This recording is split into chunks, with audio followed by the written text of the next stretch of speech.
Hello tout le monde, bienvenue sur le Siam Podcast pour un nouvel épisode et aujourd'hui j'ai le plaisir de recevoir Adeline Carlier, fondatrice de Feli Easy. On a collaboré ensemble l'année dernière et très vite, au-delà du travail, il y a eu quelque chose de plus fort, un vrai feeling, des valeurs communes et l'envie de prendre le temps d'échanger autrement.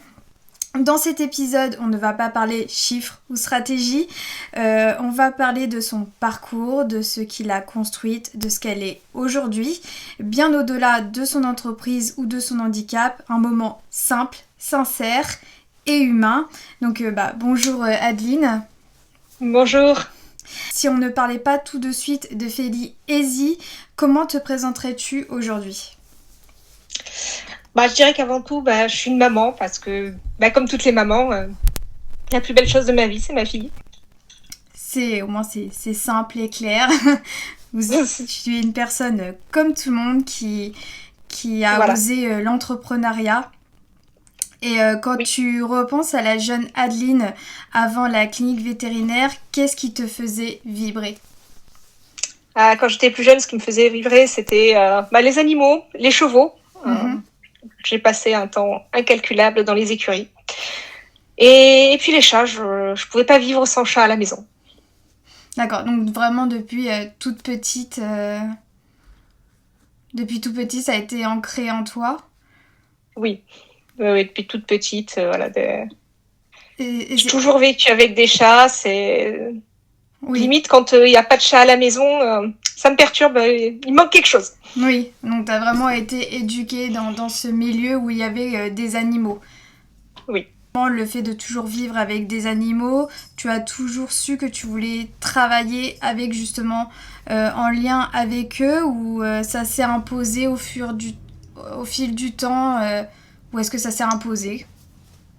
Il y a toujours eu ce feeling, quelque chose qui se passait avec les animaux, que j'avais de toute petite, je voulais être vétérinaire.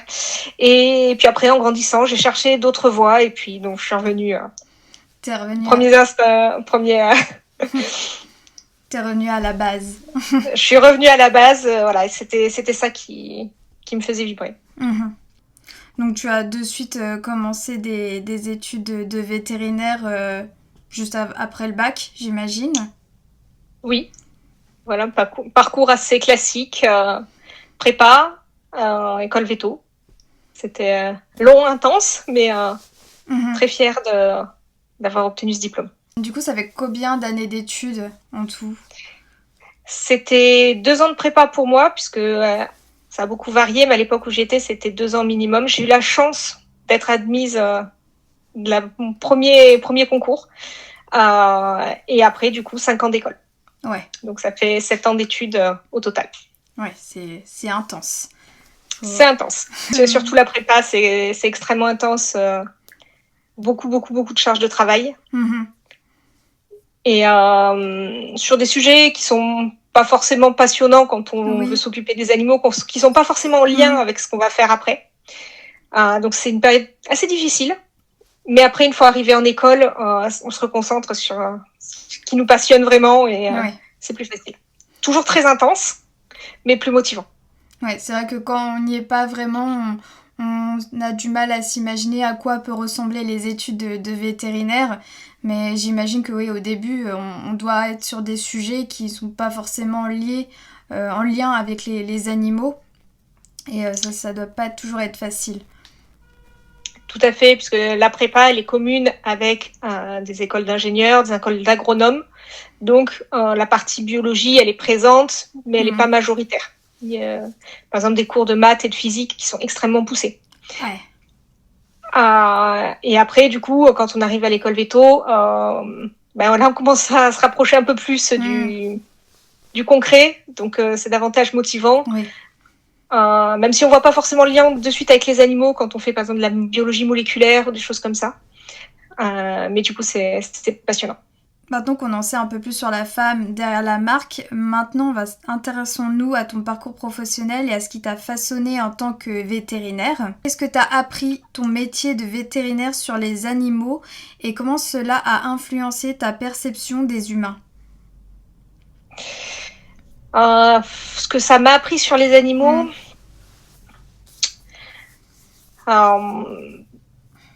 C'est compliqué comme question parce que c'est à la fois extrêmement vaste. Ouais. Puisqu'effectivement, on apprend tout sur les animaux. Mais je dirais que c'est surtout que ça a renforcé le lien, en fait, avec les animaux. Voilà, cette volonté de les avoir dans mon monde. Oui, et après, en plus, ça reste, je me dis, ça reste des passions qui n'ont pas la parole. Donc ça doit pas être forcément évident de la façon de les écouter, de ressentir leurs besoins. Comment tu t'accrochais par rapport à ça pour un diagnostic Il y a d'une part beaucoup d'observations, observation de l'animal, observation de ses réactions aussi. On va lui proposer des situations, on voit comment il réagit, s'il a des signes de douleur, d'inconfort, choses comme ça. Et puis après, ça passe aussi beaucoup par le propriétaire, puisque c'est lui qui vit avec son animal au quotidien et qui va pouvoir nous donner les indications, ce qu'il a repéré qui est pas comme d'habitude et qui peut être un signe d'un problème de l'animal. Ouais. Souvent, ce que je fais quand il y a quelque chose qui va pas, c'est que je prends des photos ou des vidéos à ce moment-là qui se présentent pas forcément lors de la consultation. Donc j'ai souvent ce réflexe quand Iris avait eu une réaction allergique à je ne sais quoi qui avait doublé de volume. C'était impressionnant et j'avais pris une photo justement à l'appui pour aller chez le vétérinaire le lendemain. Heureusement qu'elle avait dégonflé un peu, mais ça a permis tout de même de pouvoir appuyer le diagnostic et c'est ce que je conseille souvent sur Instagram de prendre des photos et même si on n'est pas très bien sur le moment, mais au moins ça fait c'est un très bon réflexe. Ça permet effectivement de mieux comprendre ce qui se passe parce que des fois les propriétaires ne savent pas comment bien exprimer ce qu'ils ont observé et du coup ça peut être des fois difficile de comprendre exactement qu'est-ce qui s'est passé. Des photos peuvent faciliter justement cette communication et retracer plus facilement ce qui s'est passé. Évidemment, être vétérinaire, c'est un métier qui est chargé d'émotions. Moi, j'adore les animaux. C'est vrai que tout de suite, ça vend du rêve, le vétérinaire, etc. C'est des études longues, donc ça ralentit un peu le rêve, on va dire. Mais j'imagine que c'est un métier qui est chargé d'émotions et d'épreuves. Rien que pour ça, je pense que je ne pourrais pas. Je suis trop sensible. Je pense que je pourrais pas, rien que pour ce côté-là, ça serait super compliqué. Mais y a-t-il un moment en clinique qui t'a particulièrement marqué émotionnellement, que tu as à nous partager ? Je dirais même qu'il y en a eu beaucoup. Oui. Ça va être les animaux que j'ai pu sauver alors que malheureusement les chances n'étaient pas de leur côté. Ça va être aussi ceux malheureusement que j'ai dû laisser partir. Et puis ceux qu'on accompagne toute leur vie. Ouais. On les voit bébés, on les voit grandir. Et même si c'est pas nos animaux, on s'y attache quand même. Oui, j'imagine, j'imagine que ça doit être tellement attachant. Puis oui, il y a toutes les situations, la naissance, les décès, les maladies. Comme en médecine chez nous, les joies, les peines. Et ça, ça doit être quelque chose. Puis on a cette particularité aussi que les animaux qui sont suivis, normalement, ils ont des vaccins tous les ans. Donc, ça permet vraiment de les voir régulièrement. On les voit évoluer, on les voit grandir. C'est vraiment mignon. Ouais. Ça fait plaisir de voir cette évolution. On les voit régulièrement, donc ça crée aussi une relation avec le propriétaire qui sont sur la durée. Donc, il y a quand même... On essaie de garder un peu de distance parce que sinon, c'est très, très dur émotionnellement aussi. Mais il y a des fois, on s'attache et puis ça peut être dur quand l'animal part. Ouais. Mais effectivement, après, c'est un autre contexte, l'élevage, puisque c'est les chatons, on sait qu'ils vont partir. Et quand l'éleveur est sérieux, on est confiant sur le fait qu'il a bien choisi les familles pour ses chatons. Donc, on est content de les voir trouver un nouveau foyer. Oui. Et avec le recul, qu'est-ce que tu aimais le plus dans ce métier, ce qui était le plus difficile aussi? Ce que j'aimais le plus, c'était prendre soin des animaux, pouvoir m'occuper d'eux, les voir petit à petit se remettre. Puis aussi toute la réflexion qui est nécessaire pour pouvoir trouver la solution, trouver qu'est-ce qu'il a, d'où vient le problème. Et puis le contact avec les propriétaires de ces animaux qui tiennent tellement à leurs amis, à leurs compagnons, c'est vraiment... ça fait chaud au cœur. Et c'est quoi le rythme d'un vétérinaire, par exemple? C'est quoi ces journées? C'est des gardes? Comment ça se passe? Alors, ça dépend vraiment des structures. Généralement, c'est des journées qui sont bien chargées. On commence plus ou moins tôt le matin, on finit tard le soir. Régulièrement, il y a des gardes. Donc, ça peut être des nuits où on va se relever à minuit, se recoucher à 5 heures, enchaîner à 8 heures du matin le lendemain. Ça peut être épuisant. Donc, comme on peut voir, ton expérience en clinique a été intense, avec ses joies et ses difficultés. Et puis, en 2018, a marqué un tournant. Parlons de cette période de transformation dans ta vie. Comment décrirais-tu cette période avec tes propres mots? Du coup, c'était un gros accident qui a bouleversé ma vie. Donc voilà, c'était la lutte pour la survie, puis après réapprendre à marcher. Et puis ensuite, essayer de reprendre le travail. Malheureusement, ça s'est pas passé comme j'espérais. J'ai pas réussi à tenir le rythme en clinique. C'était trop dur physiquement. Donc, j'ai vendu ma clinique. Et puis, au bout d'un moment, je me suis dit, je peux pas continuer comme ça. Donc, j'ai décidé de faire une reconversion. Donc, pour ça, j'ai fait une formation MBA en gestion des entreprises, puisque ma première idée, c'était de me dire que en tant que véto, on est très, très bon sur le médical. Par contre, on n'est pas forcément très bon en gestion. Donc, je me suis dit que j'allais aider mes confrères sur la partie gestion pour qu'eux aient plus de temps pour bien s'occuper des animaux. Et au cours de cette formation, j'ai une autre idée qui est ressortie, c'est le problème du transport chez le chat. Déjà, quand j'avais ma clinique, j'étais frustrée de ne pas trouver de sac de transport adapté. J'avais les chats qui arrivaient, qui étaient stressés, voire qui n'arrivaient pas du tout parce que les gens n'arrivaient pas à les attraper. Et moi, en consultation, des fois, je me suis mordre, griffée parce que le chat était tellement stressé qu'il ne voulait pas qu'on l'attrape dans sa caisse. À l'époque, je n'avais pas trouvé de solution adaptée. Et donc, du coup, je me suis dit, tant pis, il faut la créer. On peut pas laisser nos chats comme ça. Non. Je vais créer cette solution et c'est comme ça qu'est née Feli-Easy. Oui.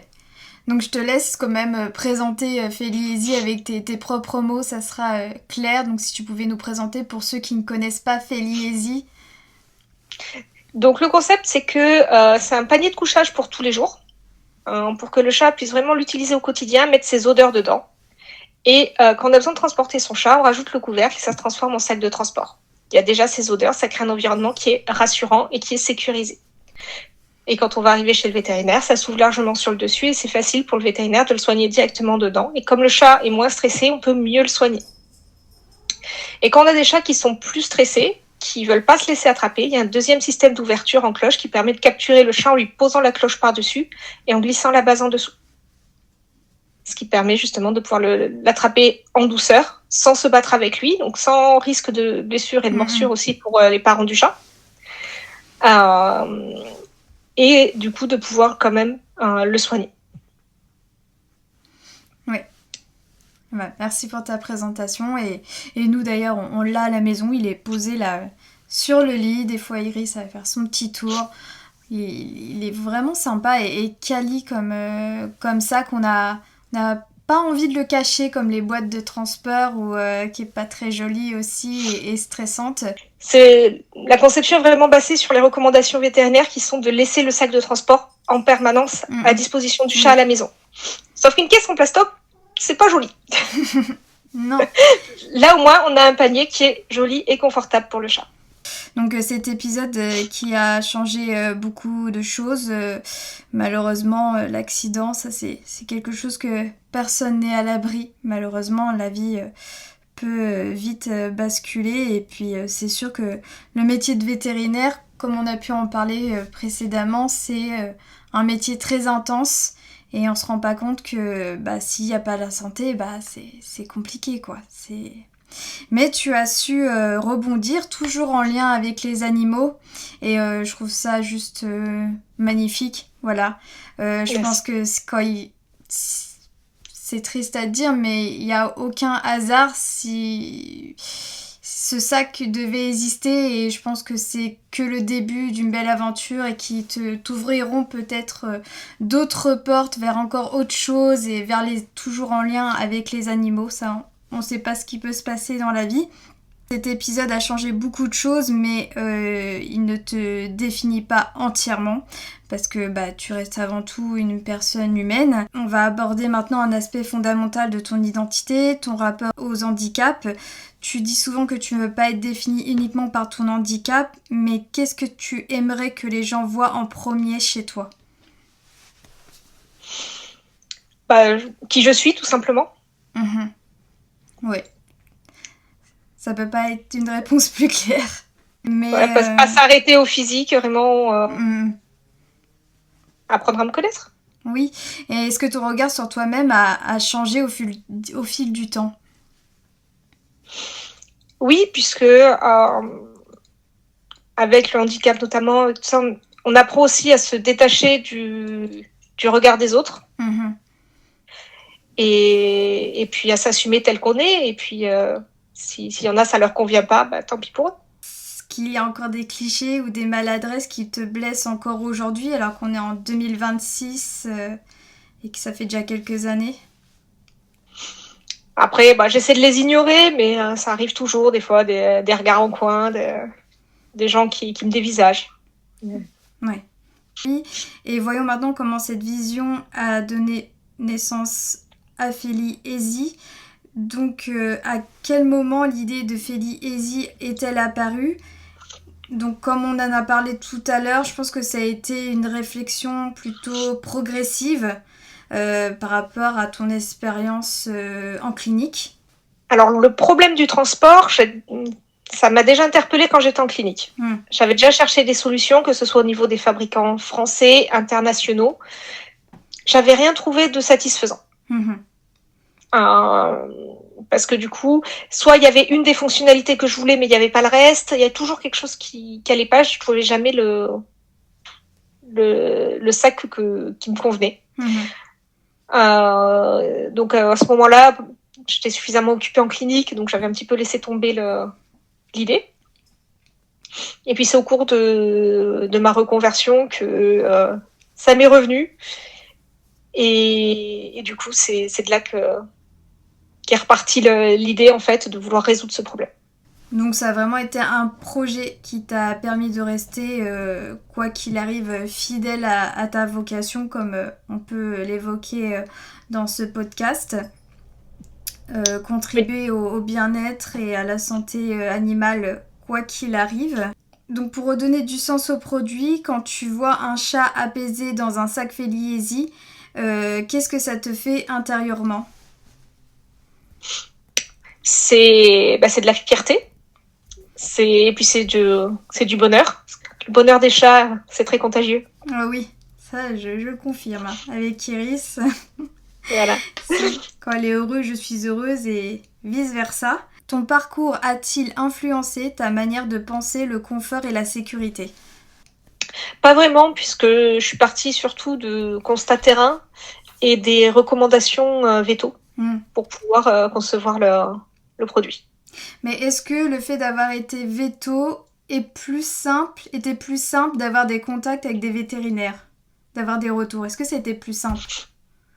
Oui, ça a quand même aidé à avoir des partenariats, avoir des vétos qui m'ont soutenu au départ, qui ont testé le produit pour pouvoir l'affiner. J'en profite pour remercier les vétérinaires du Griffe qui m'ont beaucoup aidé pour le lancement.